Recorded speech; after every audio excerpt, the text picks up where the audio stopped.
Welcome to the Confessions of a Restauranteur podcast, where we talk about London's hospitality scene. Join us as we explore the highs and the lows of being a business operator in one of the busiest cities in the world. Trying out new ventures and exploring the business of food. I'm Omar Shah. And I'm Omar Mae, and welcome to this week's episode.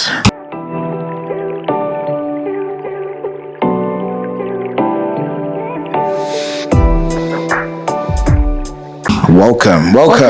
Yes, we're back. It's been a minute. It's been busy. It's been busy. All right, so things are warming up now. Yes, okay? sun is coming out. What's just happened recently?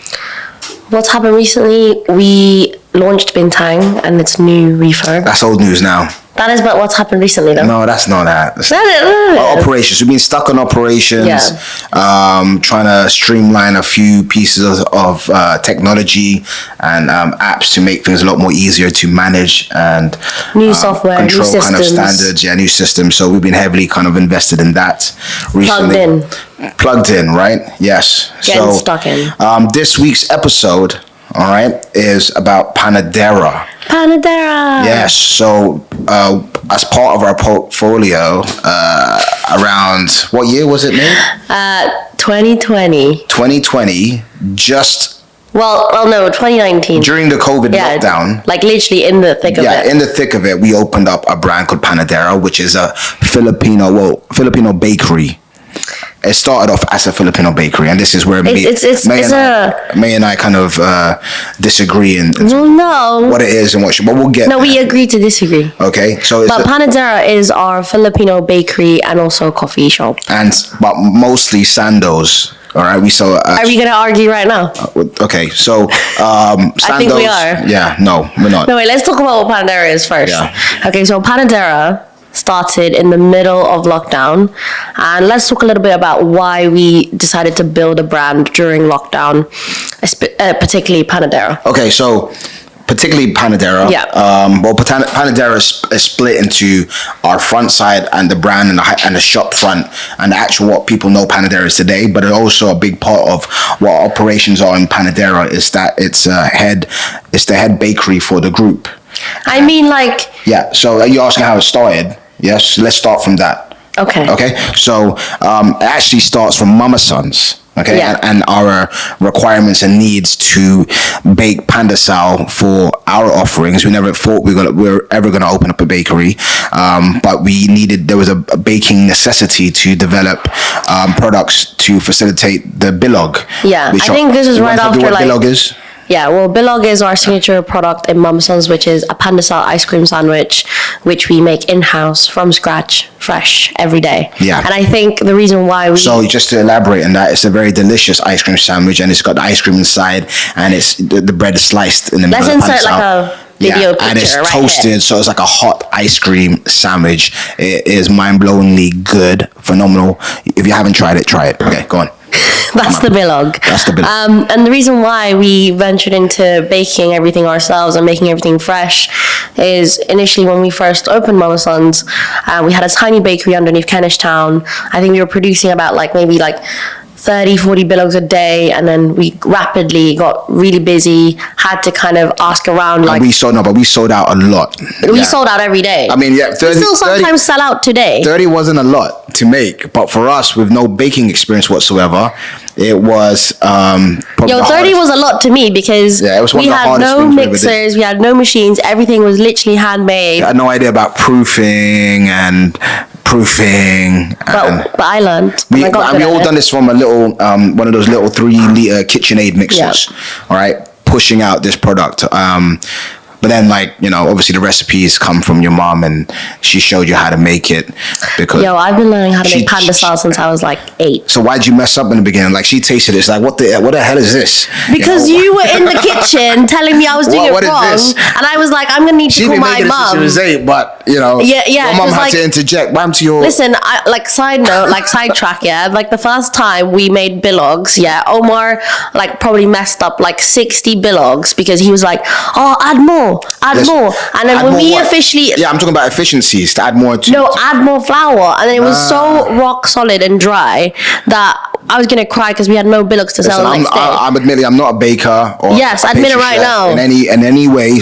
I'm a damn good chef. I cook very well, but it's a lot more kind of emotional, and you kind of have the feeling, and you could like change your minute, and you change your mind in the last minute, and take it in another direction if you want to make it a little bit more spicier or fresher. I don't know what I'm talking about. You don't know what you're talking about. Let's rewind. Baking is a science. And an art and a skill. It's one that Omar does not have. It's an absolute, all right, which I am not. Thank you. I'm very fluid.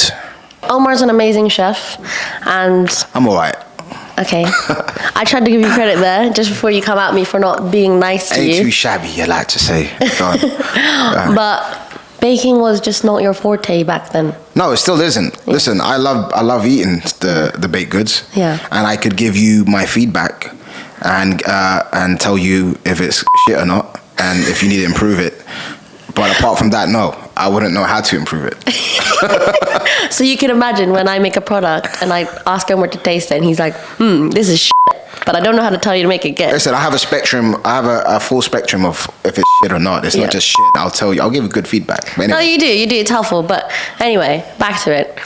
So yeah, we had to learn, and I had to learn how to bake on a commercial level and produce a lot more than like 20 to 30 pan de sals and pilogs every day. 40. We grew to 40. I had a 4.5 liter mixer. What were you expecting? Yeah, no, we grew to about, I think, what was the maximum we made underneath the small shop, the small Kentish Town shop? I think it was about 100. And I think when I made 100 pilogs, that's when I was That was like the graveyard shift. Do you remember that time when we had to do that event? What event was that where we did an all-nighter? When I did the all-nighter. Well, I was there. And you slept on the chair upstairs. Still, I was there. Because, he couldn't even, assist because he couldn't tell if the salt was salt or the sugar was sugar. No, listen, I just had to tell him to sit down and go upstairs because we had an event to do the next day. It's a small space. It's a one-man job. I'll get in the way. Listen, I was there for support, all right? Yeah, upstairs. And anyway, we woke up in the morning. Well, I woke up in the morning. You see why he's laughing right now? Because this is all true facts right now. I woke up in the morning and you just came back from the basement with flour all over you. You and Moya, her brother Moya, and we all it was the whole thing was fucked. The whole batch was just messed up. What happened? You overcooked it. You baked it. Overbaked it. You burnt it. No. You did something wrong. That was the time where you told us to add more flour. For the whole I see it. I'm sleeping and I still get blamed. How does that happen? I was fast asleep and I get blamed still. You had to go what because the first batch we made was wrong, and that's why we had to do the overnighter because you were like, "This is wrong. Add more," and that was that. Like that's completely different. Take accountability when it's you got to be responsible for your own actions. Yeah. I admitted I was sleeping. So afterwards, you had to sleep afterwards when we did the all-nighter. If I did something like that, I wouldn't be able to sleep. Okay, so you did. You literally was like, your eyes were red. Let's move on. And you were like, actually, I can't do this, guys. I'm out of here. She's making up history now. I'm really not. All right. I'm really not. Like, let's call him Moya for a testimony. All right, go on, move on. Anyway, move on. This is for another podcast. It's for nothing. Carry on. Listen, we're talking about Matthew, Panadera. speed this up, please. Not who's wrong or right here. All right. Exactly. So, where are we now? Well, so where are we now? What's wrong with you? Come on. Okay. All right. So we make bilogs. We make really good bilogs now. Okay, that's established. Of course we make it. So I'm gonna try to interject so we could get you back on the path here.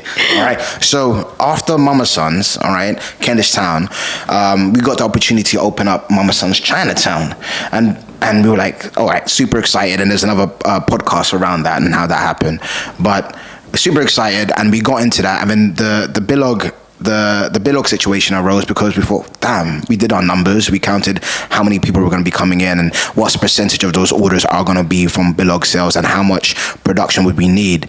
Now, given the fact that we had to serve that new demand, we realized very quickly we don't have the capability or the space or the equipment or any of the resources to actually do that, fulfill that demand of bilogs and production of the baked good. And there was no way I was going to be doing that. Yeah, then by instead myself. of being in business in ice cream, we would have created a new full-time job for ourselves, and that I would be the assistant baker and she would be head baker.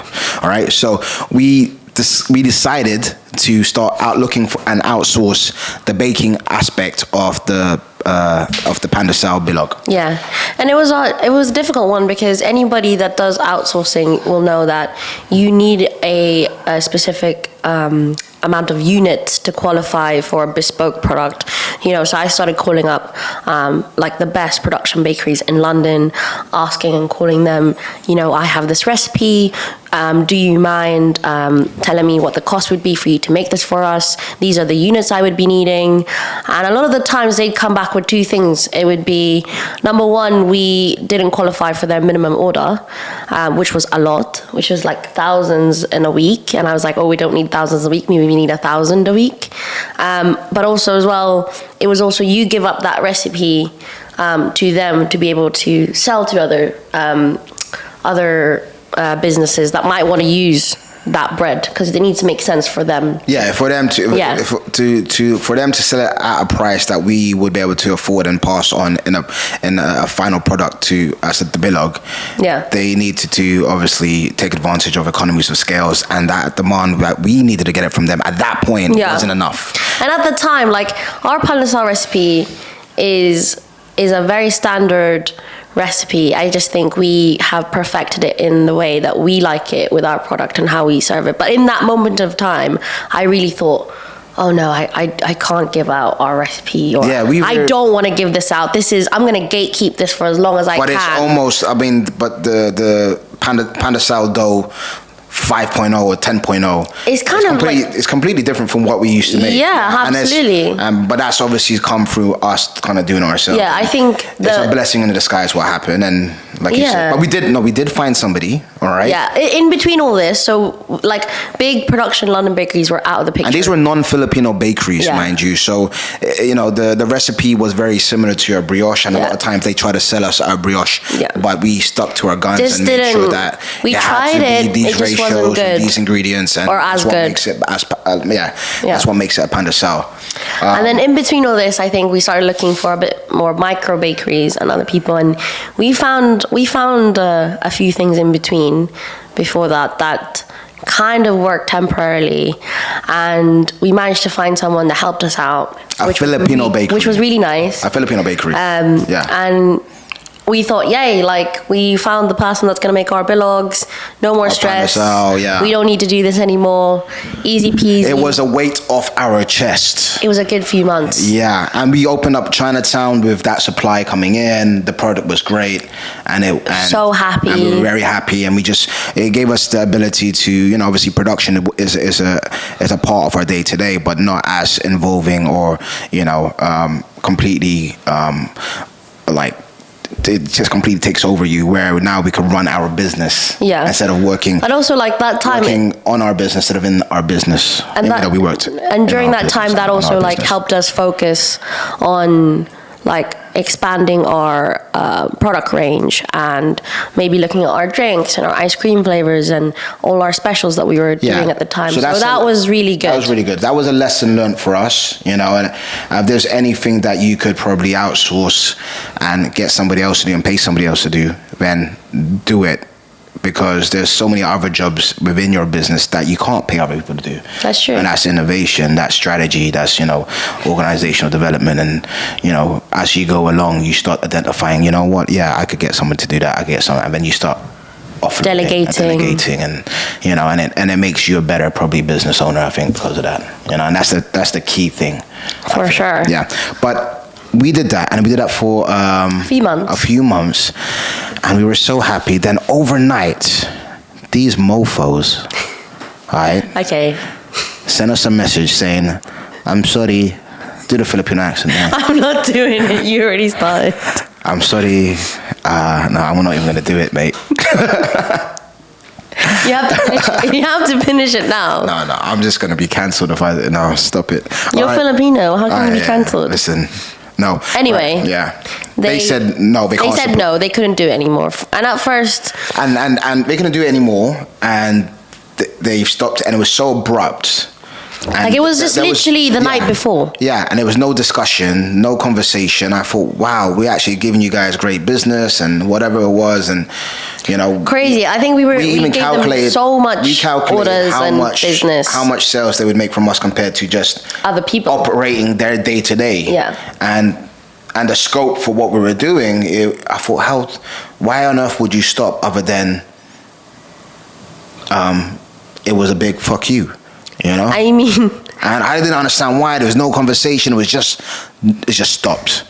Yeah, I think it was quite difficult for them because at the time I think we felt like that it was a big F. Maybe there's other things or other variables that we aren't aware of, but in our minds, I thought, I want blood, man. I was fuming. We were angry. Like the day before, and it was a weekend as well. I'll never forget it. It didn't give us the ability to kind of look for, or the chance to look for other, alternatives or what we're going to do instead.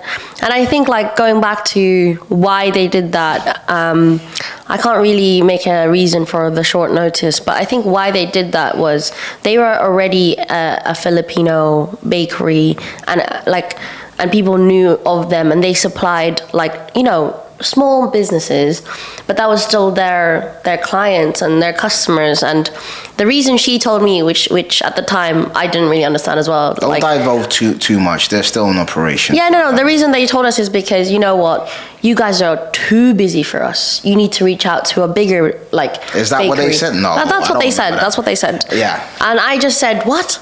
Come on, guys, we can do this together. I don't know. Listen, but we didn't. We were pissed off. And we were pissed off. And we were vexed. And we were like, hell to the no. I'll tell you what we're gonna do. Yeah, and at that point, we never sold Panda Sal. We didn't sell Spanish bread. We didn't sell Panda Coco in Mama San's. We didn't even want to go through that. It was primarily the bilog. Yeah. All right. This one of our signature products, the bilog. But after they did that overnight, we thought, you know what? Fuck that. All right, let's go. Let's lean into this. And it was the feeling of we could have gone for another bakery, but they could have done the same thing. Overnight, they could have just been like, nah, I'm sorry, I'm not making any more products for you. Thank God we were in a position that cash flow was coming in and we had the ability to reinvest. And we said, you know what, let's put all our eggs in this basket and make sure we create a baking production facility within our organization to make sure that this never happens again. And it's just that negative event kind of created this. It was like this energy, this motivation for us. It was a drive for us to be like, this is never ever going to happen to us again. We're never going to let any other establishment put us in a position where we rely on them. We can't operate. Yeah, it was a big flag as well because without us being in full control of our full business, it really affected things, and it was a trickle down effect. Yeah. So we created a space in Guanabana. At that point, Guanabana was a double shop front. It's our Latin Caribbean restaurant in Kenishtown Road, and that's been there since 2008. And there's this one section near the front of one of the shops, one of the faces of the restaurant, where we couldn't use it for seating space. Yeah. And it was kind of like a bit of everything, with a bar at one point, a little coffee shop at one point. It's like evolved. That tiny space has really evolved throughout the years. So we invested in utilizing that space and leveraging that space, so we didn't have to get a separate location. We invested in. We had to move quick. Equipment. Yeah, we were going to have no product in a few days. You got that really great workose. It was a small oven. It was called a Rofco. A Rofco. All right. My little Rofco. Yeah, that was gold dust back then as well. They were hard to find, but they just produced our Panda Sound, because we were going through all the troubles. Okay, what's our economies of scales here? We're making this dough. What else can we make? Yes, let's put Spanish bread on the menu. I think that's the day that we decided to open our own bakery. Our bakery, yeah. But we were selling these products in Mama San's. Yes. And we wanted Mama San's not only to be known for the ice cream and the halo halo and the bilogs, but also the staples to Filipino bread offerings, you know. And yeah, people came down as well for our Panda Sal, and they came down for our Panda Cocoa and all these other, and we still sell it to the day. You know, we will make sure every day there's but it was a strange one as well when we did that, I think, at that time. So we established our bakery. Yeah, very quickly. No, we established the production side of the bakery. We didn't have Panadera didn't exist back then. No. You know, it was still Mama Son's as the store front selling these products. Yeah. And we thought, you know what? I want people to come to us, not that store you told us to fuck off, all right? They want to come to us. And I want them to try a Panda Sal, and I want them to say this is the best Panda Sal in London, and I want them to forget about them. I wanted revenge, all right? And I wanted product to sell. Yeah, but listen, whatever, I used that as my initial emotion and motivation and that energy to kind of drive and really push that project forward. We both did, you know. But eventually that emotion is never enough, and it becomes painful to operate, and then you got to enjoy the pain somehow, you know. But that's another story. Now, what I meant by we established our bakeries, we established, like, you know, setting up the equipment, which, you know, the bakery setup was a completely like new territory for us, like all the kind of things that we needed to invest in, and finding those things as well was difficult because no one else kind of did what we did, and we weren't a typical like production bakery as well. So it was a journey, but when we got there, that was definitely like got where? Like the full setup and the micro, and it was cool, and it was by the shop front. It was people used to walk past sick. it, and they see Auntie Nawal and you and Chris, her other brother, you know, making Panda Sal and rolling it. It's very romantic, very kind of like artisanal and very cool and provincial. It was nice. I really up until you have to produce like 1,000,001 things. But yeah. So that is Panadera almost happening. It never happened yet. And then guess what happens? COVID. Yes. So COVID was a big change for. And also we considered as well, because this was also the time that Chinatown was in its peak. We had the first summer, and every time summer came, that little tiny bakery that we had to produce everything was just absolute nightmares, like to produce everything. We were doing night shifts. Like that's the time where I was like, we need a bigger space because otherwise I'm just never going to sleep. And so that conversation was happening. Yeah. And then COVID came about, and we had to lock down the restaurants. And as a lot of people know, in Kentish Town Road, we have 6 shops, almost one next to each other. And this was also simultaneously the time where we signed a deal to open up Westfield. Yeah. And the first thing Westfield said to us, are you going to be able to keep up with production? Because if you don't produce, if you can't deliver your product, it's not like any other of the other landlords. Yeah. They will reprimand you for that. Mm-hmm. Through, you know, there's fiscal you know, consequences to not being able to, either you shutting early because you're sold out, or you don't have the product you promised people. Yeah. You know, and that's all lined into their contracts. So we were already in the talks of a bigger production space. Yeah. And Guanabana, obviously, like I mentioned earlier, they had 2 shop fronts, and back then the model was a lot to do with the large party group bookings. So we had one of the shops where I could fit 60 people, another space I could fit probably 80 people. And all of a sudden, I weren't allowed parties. I mean, obviously we were locked down, but we weren't allowed. Even when we reopened, there was restrictions of maximum 6 people per I think table. even then, when all of that went down, it changed it forever. Like even parties now, they're not as big as what they used to be. No, that momentum of every weekend we had like 3 or 4 parties at a time. It's not the same. It's not the same. And max like so 20. we had this space, this lease next to Guanabana, like I said, 2 shop fronts, and we thought, what are we gonna do? What are we gonna do with that space? Because I can't fill both spaces. Even when after the lockdowns lifted, they're talking about these certain requirements and restrictions to 6 maximum. I won't be able to do that, and it's going to make people feel uncomfortable. We thought, you know what, we're looking for a production space for the bakery. I mean, we had to. Really. We had to, because there was no really option Westfield for was that. on the horizon, and that would have, you know, that was forecast to like almost double our production. And our little rough coal wouldn't be able to do it. No, definitely not. Definitely not. So we needed to go, you know, full ham on our actual equipment and level it up. So we decided, you know what, let's convert this side of Guanabana restaurant into our production facility, and we created.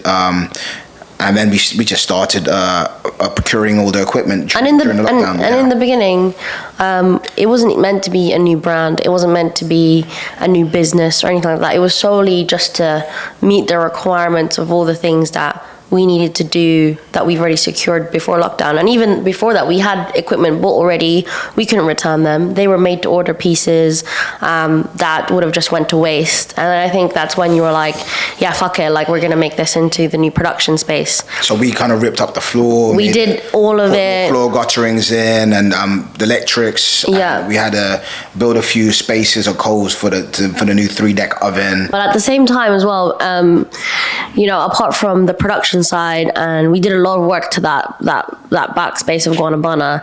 A lot of people still actually look for it when they come to Guanabana, and they look for the other room that used to be there, and we have to explain them that, oh no, we've turned it into Panadera.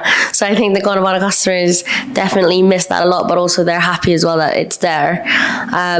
But yeah, when we were doing it and we were gutting everything out, we were making space for all these massive equipments, these DAC ovens, these proofers that were like sky high. We want to talk about more in detail regarding your procurement of the equipment. You were like spearheading that and looking for the right pieces to deliver what we needed for production. Yeah, I think at that time it was hard because it was difficult to visit other bakeries to see what setup they had. And also, again, like I couldn't meet up with any of our friends in the industry to show them the space. I was FaceTiming like Kia and Firoz and all our friends to kind of say... You want to say who they are? Because I don't think our audience knows who they are, even though they are famous for events. We'll plug them right here. I think they're super famous. So do I. They're famous to us. But Kia's an amazing pastry chef. She's probably taught me everything I know. And Firoz, he's my... I don't know, what would you call Firoz? He's our guest critic for everything. Consultant. He's my muse. Firoz. Yeah, he's the muse. Yeah. But they were great help, even though it was just through online and WhatsApps and all that stuff. But there is a series of equipment that it's endless what you go for, and it's all about cash flow and how much we could afford that time, so I sacrificed a lot of things and kept the essentials, that being a retarder proofer. And I remember explaining this to you and explaining how much it costed, and you were like, do we really need this proofer? I think we actually did a video with Kia about what we would rather choose, a lamination machine or this proofer. We picked the proofer and you still disagreed. But just so people who don't know, our tartar proofer is something that you can leave on and schedule so that it proofs overnight and it's ready to bake in the morning. So that's very essential when you have like a morning bake. So you're not waiting. Why are you smiling? So you're not waiting for your breads to proof for like 4 hours long. So it'll just be ready as soon as you get in. Yeah, I didn't get that as well the first time. So you remember that video? It took me a while to understand why did we need a retarded proofer, all right? And it just didn't make sense. But not for the cost anyway. I know I kind of knew what it did, but not for the cost. It was bloody expensive, but it makes sense now. It's 100%. Yeah, listen, I don't want to get in too deep, but I managed to get a lamination machine invested, with the funds we've had, and the hope that we double down on pies. I thought pie and Mama San's is next door, and ice cream. So pie and ice cream just goes well. My dream was to see a Panadera pie on every Filipino party banquet table, with the next to the pancit or in the dessert section. But yeah, that dream didn't come true. They don't use my. It came true for the buka pie. Well, the buka pie you double which down. Is like. But what we sells out every day till today. What I saw was like a big range of pies and high ticket items at 25-30 pound a pie and boom boom boom boom. How many you want to sell? 100 a day. I mean. We're going to get a bit technical here. And I wish Firoz and Kia, you were here with me today. But what Omar doesn't get is that when we had this discussion and he was like, yo, I want pies, I want bilogs, I want croissants, I want this, I want that. I'm like, whoa. No. This listen, is like a... bilogs, hold on. This is by like a 7x3 bilogs we already room, have. Yeah? Bilogs 7x3, like not a big space. I wanted pies, and I said, it'll be nice if we do croissants, because Kia is really good at lamination. And it'll be great to kind of learn the art of lamination, because it is an art, man. Those layers she shows on her Instagram is very pretty. You know, no, very pretty. And I like watching her content. But also, again, like if Kia was here and Firoz, they would tell you both that. Listen, we'll get them on the next podcast. That we decided on was for our current production already, which was bilogs, which was bread. And bread and veninoiserie is a very different thing. Yeah, for equipment. Yeah, so like we could do it, but also like there was a sacrifice, and the sacrifice was we wouldn't be able to do it all because of the space, and like which we still like rock paper scissors over. But we have the lamination machine. We do. I think the biggest one in its range, you know. Yeah. So like, I mean, at the moment we probably use it 20% of its. You know, it probably has 80% occupancy time downtime where it's doing nothing, you know. So in hindsight, I would have known that. I would have said allow that expenditure and maybe I agree get with the smallest one possible. I agree with you. I 100% agree with you. But I really thought we'd go for the biggest one and we could produce a lot more, and that's part of the. But it was still proof of concept. We were still, and it's still now. It's evolving to what it is. We did a few pies like in the beginning. Yeah, but so we had like our ube pie and our calamansi tarts, meringue tarts. I mean, I think in the end, like circling back, we decided to kind of off them or 86 them because they were competing with the other products we designed for Panadera, which was our loaves and our sandwiches. I don't know if it was competing. It just didn't have the best ROI. So there wasn't a product that cannibalized that.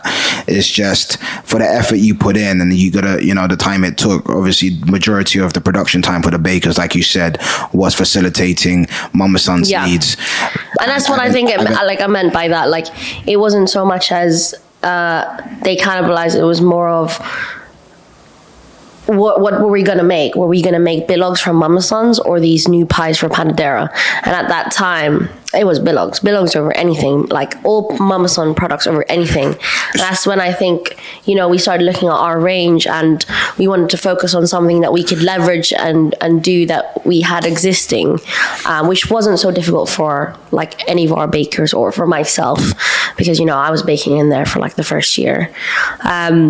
And that's where I feel like we did like a very focused menu based around the pandesal dough.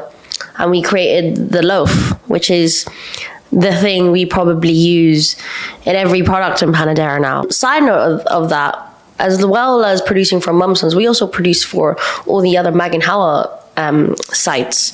We make the burger buns for Guanabana. We make the loaves for Ramo. Bintang, we use the pandesal again for the sliders, and anything else like that we in Panadera could help for the restaurants, like sauces or anything for their drinks or compotes or stuff like that, can all come from Panadera. Yeah, and it's part of pie. It's part of the production kitchens as well. So I think that was what it was for us first. Like, this business was a production business first. All the brands benefit from having in-house bakery making products specifically for them, and then obviously without Panadera existing, we wouldn't be able to do that. Yeah. And I think like the side thing that kind of happened from this was we create a brand instead of just keeping it a production bakery and keeping it this center, like this ecosystem for the rest of our restaurants, and creating a brand. We love doing that. That's quite, I think that's the thing we find the most fun in what we do. And at the time, that's the time that actually, like, my mom just passed away, and your mom, she wasn't doing so well, and they're like a big inspiration to what we do and how we pass off and sign off all our food tests as well. And my mom, the reason why we called it Panadera, because she was the baker. She was the one that taught me how to bake, kind of tried to teach you how to bake as well. And that was just something for her. And she's always wanted a cake shop or a bakery. And when we actually first opened Mama Son, she was upset that we didn't sell pan de coco or Spanish bread. So yeah, it was nice. And then I think after that we evolved with like our sandwiches and the drinks, and we were heavily like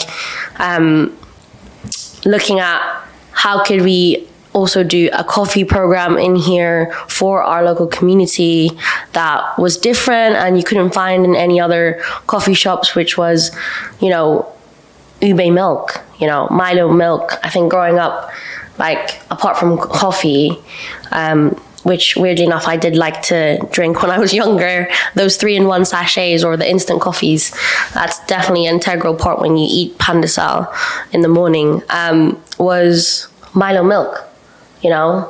So we started making those products a little bit like different from what you would find in a normal coffee shop. But it worked for us, and all our special drinks like that Buko Pandan Frap as well was, you know, different. And at first it was confusing because if you don't know what Buko Pandan is, it's a dessert. It's like a fruit cocktail that you would have at the end of like a big party after pancit. Everything's always after pancit. But we turned it into a frap and it did really well. And like you have like 3 of those in a row in the summertime, if I remember correctly, easily. So just to elaborate on what Mae just said, she mentioned production was a big part, not only for Mama Sons, but for the other brands, Ramo Ramen, Bintang, Guanabana. Am I missing anything? Moi Moi. Moi Moi. Oh, yeah. Moi Moi, we make puff puff. No, well, yeah, a variation of puff puff. Yeah. But we leveraged the pan de sal dough, okay? And the pan de sal dough is leveraged to make all these other products and have different menu offerings.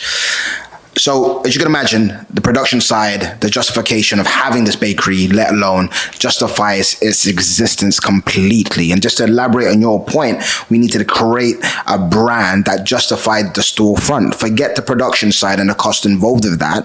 Was this brand Panadera a feasible project to survive on its own if it didn't have the production demands and the justifications of it just being there and not even making a sale on the shop front?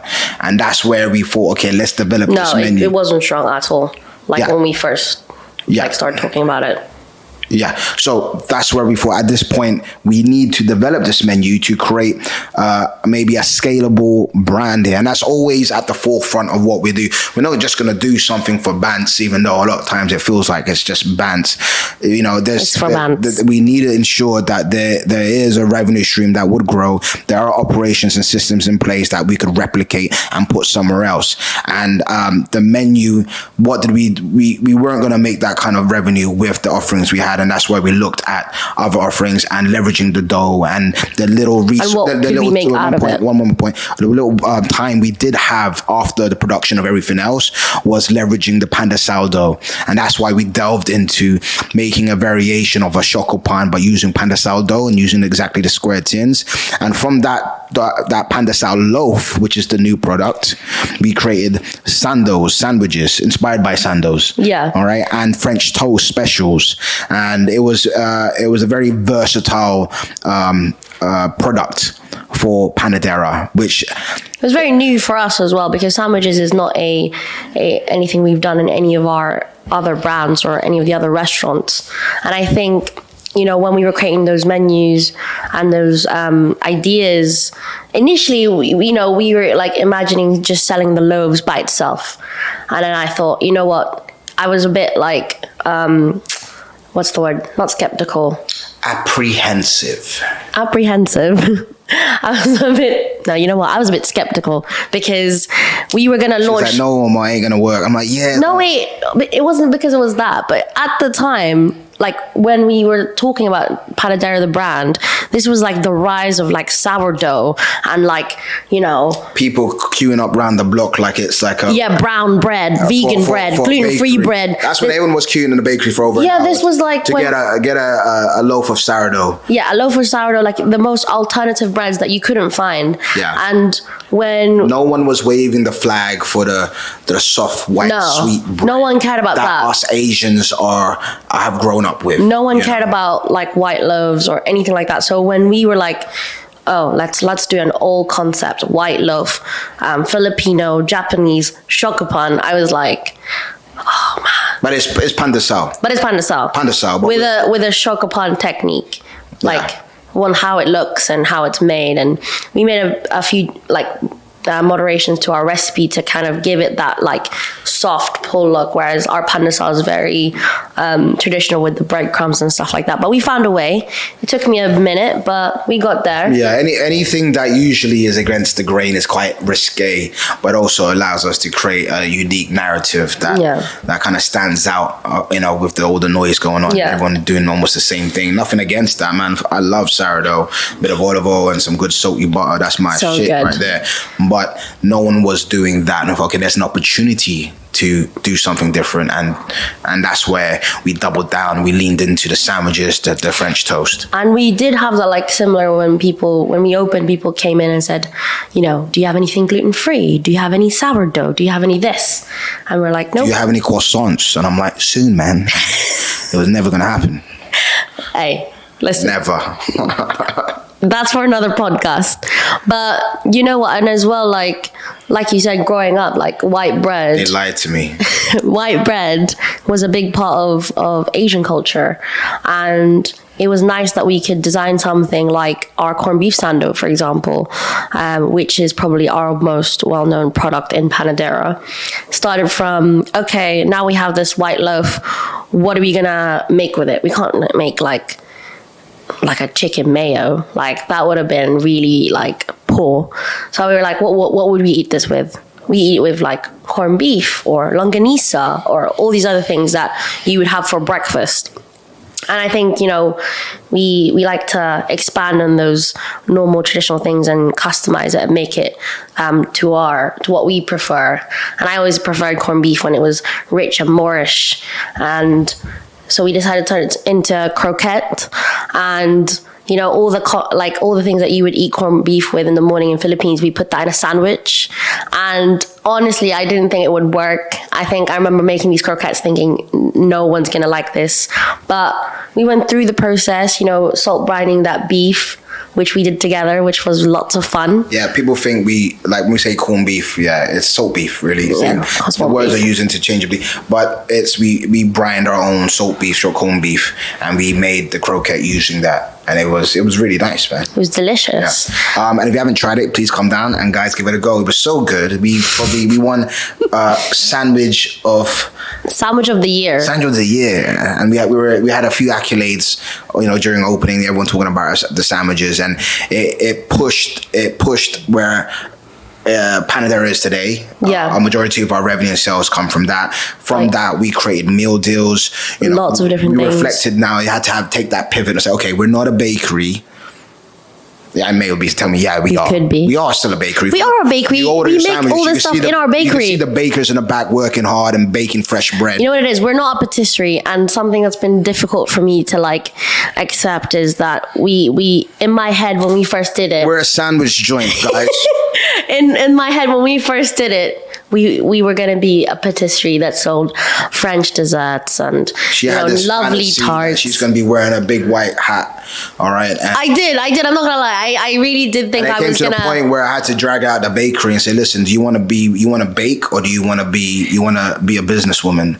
Because I want to be both. You can't do both. I will be both. There's a point where, I know my name on my Insta is Chef Omar Shah, but there was there was this one point in my life where I could double down and go into and obsess about every aspect of making this the best possible version on a plate it's ever been. And hats off to everyone who does that, But they had that point where as we grew, I needed to have the ability to run a business and be better at running a food business. And, there's only X amount of hours in a day. And at that point I had to choose, and then our recipes are then developed to maintain a consistent, scalable, trainable, outcome. And us being there and working in our business and not on our business, that took a bit of pushing and pulling with Mae, because she saw herself as a pastry chef stroke baker or whatever, and she did it, but now she has awakened and she realizes I realized that I need to go back and be a pastry chef or a baker, since no, like you said, that was true. And I think at the time Panadera is such a personal project for me, and it was I think the brand that from start to finish, because of lockdown, we had so much time, so much effort that, from the production side to vetting the equipment to looking at the workflow and planning all that out, and then the brand and then the identity. You should be a great artist and culinary chef in business, I believe. Yeah. All right. But you have to align yourself with other partners who are good at marketing, accounts, 100%. operations, 100%. Efficiencies, reporting. But if you don't have those partners, you don't have that circle of expertise, then you stop fucking complaining and do it and be good at it. And if you could hire a chef, if it's easier to hire a chef than it is to hire a business strategist, then hire the chef.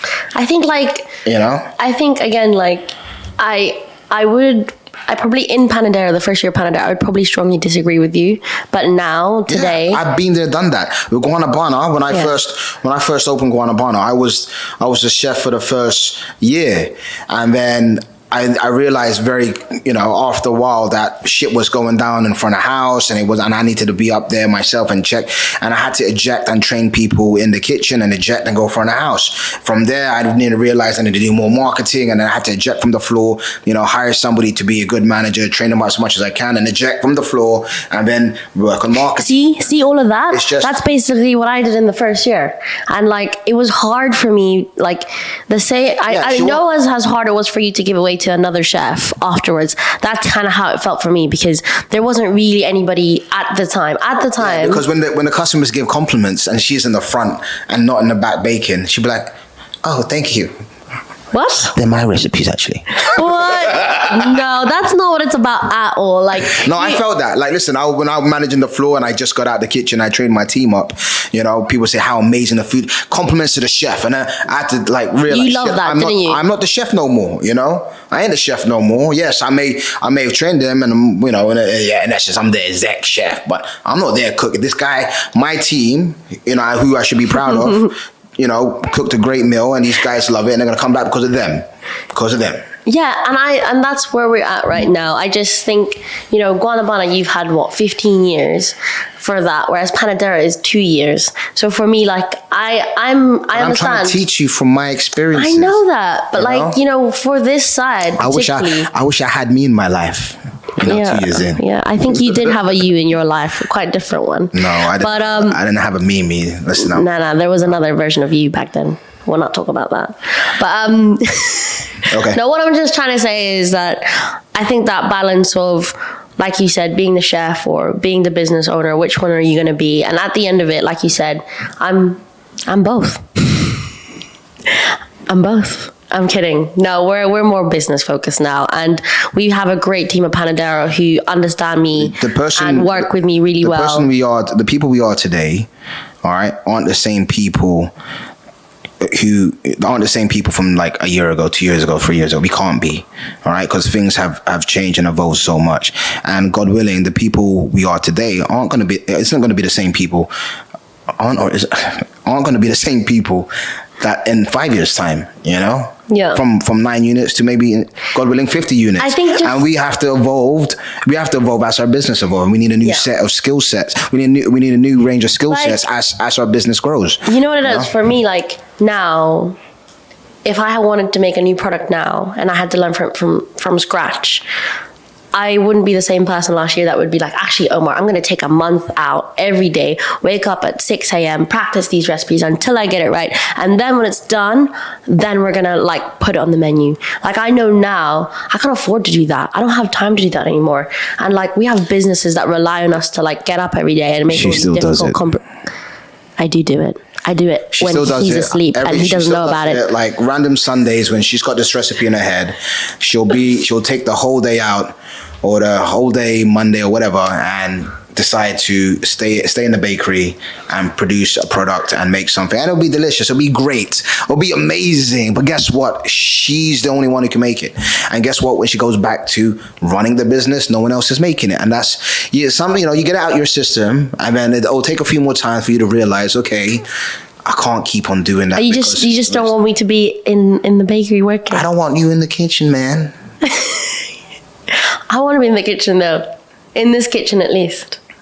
Well, okay, but and I've been in all our kitchens as well. You juggle too many things, you're gonna drop a few balls.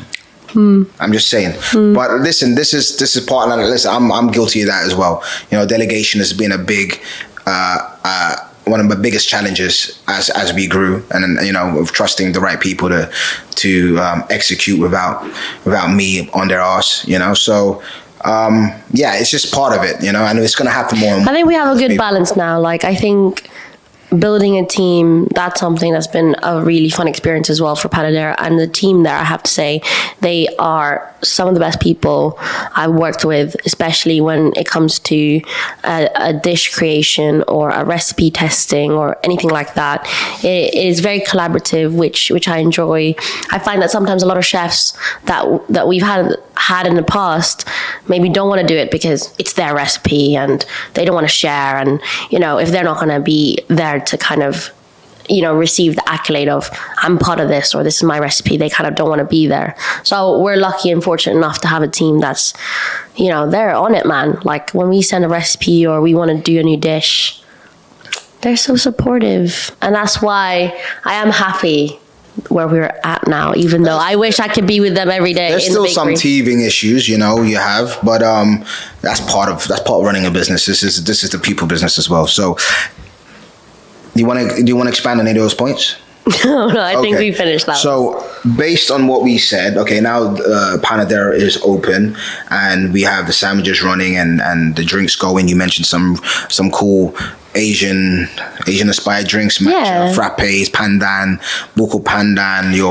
There's the cool what's our drinks? Oh, the iced teas. The iced teas. We got the which is a very Filipino thing, like the cape kulay, the ube iced teas. You know, ube lattes. Yeah, and now we're thinking possibly, is this now a scalable brand? Has this become proof of concept? Are we ready to take Panadera to the next level? What is Panadera 2.0? Is it what it is today, right now, or is this something we're gonna evolve on? And would you like to add to that bit? I think the reason why we're doing that right now as well is because we are looking to kind of expand it. Yeah, we are looking to expand. It's the question of how do we expand this? Yeah, Kentish Town is a neighborhoodish, neighborhoody restaurant, area, and that's where a few of our restaurants are, and it gave us the ability to open up in neighborhoods. And a lot of fun as well. Yeah, a different set of customers there, and people who know the brand do travel. But we're looking now more central London locations, if that's going to be a possibility. That would Panadera survive? Now, and who are our competitors? Who do we compete with in terms of that hospitality lunch market? And that's the way I see it, because we're opening up during the day. Lunch, the working lunch crowd is going to be a massive part of our sales makeup. But also, do we want to go the other route, which is a more brand awareness? I haven't told my route first. Okay, sorry, go on. All right, so where I feel basically Omar wants us to do his route, but it's okay. It's not a bad one. Where I feel Panadera should be going, okay? Who are you trying to convince, me or them? I'm telling them, and they can make up their mind. All right. Where I feel it should be going is we now have a very unique product. You have these beautiful white bread pandesal sandos with delicious, imagine getting a meal deal with a oxtail sando, some prawn crackers, and a frappe. Man, no one in London does that. No one in the UK does that, and it's beautiful, and it's fast, and it's quick, and it's easy for us to push out. I see us almost as all facts. A more Asian version of, I don't want to say, listen. Don't say it. Listen, we're almost like a Subway, almost like a prep, but we're obviously not fast food. There's still a lot of effort that goes into, this effort that goes into their product, but I think we're almost tapping into that same market. Somebody comes out for lunch and they want a sandwich. Who do we go to? We have something different we could offer. And if we could work out production inefficiencies or manage to create a more streamlined production line to push out the food faster, we could really nail that lunch market. And it is the reason why you go to Soho and you'll find Pret Itsu, Leon, all next to each other, because it's a multi-million-pound industry, and I want a piece of that lunch pie. All our restaurants are, predominantly dinner services, ice cream, confectionery. I'm gearing up for my points. We got that. We're cool about that. And I think what May fails to understand. Can I say my bit now? No, I'm not done. Okay. What May fails to understand of where I see things going is that I feel those are like Leon, Prep. These are great business models, amazing, incredible, very successful business models, which I feel we should be aspiring us to kind of lean towards. I'm not saying. Yeah, that's what I'm saying. And I'm not saying be a Leon, but if we ended up being a version of Leon, I'm not mad at that, bro. Okay. Are you finished your point? Yeah, go on. Okay, my turn, guys. So, I want to clarify that also, if we did become a Leon and Panadera naturally, shifted that way, I wouldn't be mad at that either. I think. So you agree with me? Thank you. Well, I'm not finished. I think in your head, what you fail to understand is that I'm supportive in the success of our brand and in the success of our businesses. But for me, again, like with Panadera, it's such a young brand, and it could really diversify in lots of different things. We had this conversation before where I'm like, in Philippines, you'd have two bakeries next to each other. You'd have a Goldilocks and a Red Ribbon. And why couldn't we do that as well? If Panadera had to expand for like literal aspects of different things, like one could be about just a sandwich shop, one could be just dedicated to patisserie, one could be just coffee, I don't see why we couldn't do all of these things if we had planned them out properly. And at the same time, for me, it's just one of those brands that it's not restrictive as well. It could literally be anything. Like if we really wanted to, we could turn Panadera into an evening restaurant after the morning trade, or even solely focusing on coffees. Like there's just so many things we could do with it. Like you picking Subway out of all things. Listen, I mean, he's just doing that now just to like. Out of all things, I'm just looking at my competition and what we can be. I look at the reporting and I look at the numbers and I see 90% of our sales are driven from our sandwiches and our. But also 90% of our products and our meal deals. 90% of our products are sandwiches. So yes. Of course, 90% of our sales are sandwiches because. Okay, so I hear your point. So would you not want to work on most of your time on the area that gives us the most results? But also, why are you talking about dinner service? You're talking about I'm just talking about how diverse the brand itself is and it could how be anything we into. Want it to be. It could be a butterfly. Not really. It couldn't be really a butterfly, but you know what I mean? Like, I'm just saying, like, I understand your point, and you could make brands like solely focused on one thing works, which is Sandoz and our meal deals. The main thing. But also, it could be so much more. And like, I know you love like business concepts and what works and what all the millionaires are doing right now. And guess what? Like, there are those brands out there. I like success. There are those brands out there that have differentiated their brands. Like Jolene is such an amazing brand. I like results. With it. Like there's just so many other things, and I feel like you pigeoning it to a Leon, like, nah, don't kill me like that, bro. You're not gonna do me like that and turn it into a Leon. No way. I like ROI. What's ROI? I already get that ROI from all the production, man. The other things are just on top. Point. Production's production. If this was a standalone business model, it needs to be proof of concept. And for it to be a standalone business model, it needs to have a wider variety to test which products work. Like, I disagree. I disagree with you as well. We need better products that will increase our average spend per head, but our core business is sandwiches and meal deals. You're like the same person that will go for a delicious sandwich would also go for a delicious coffee, a delicious brownie, a delicious pie to take home. Those are all items that will increase our average spend per head. Yeah. 100%. But our business isn't brownies. Our business is it could be brownies if we wanted it to be, but it's not. Otherwise, we'll open up a brownie shop. I mean, we do that for Mumsons already, and they and it's probably 10%, 5% of our sales. That's not true. But Mumsons isn't a brownie shop because we sell brownies. We're an ice cream parlor that sells brownies and a lot of it. Oh, okay. Listen, I'm ready to pull up the breakdown report for Mama Sons right now if you want to go.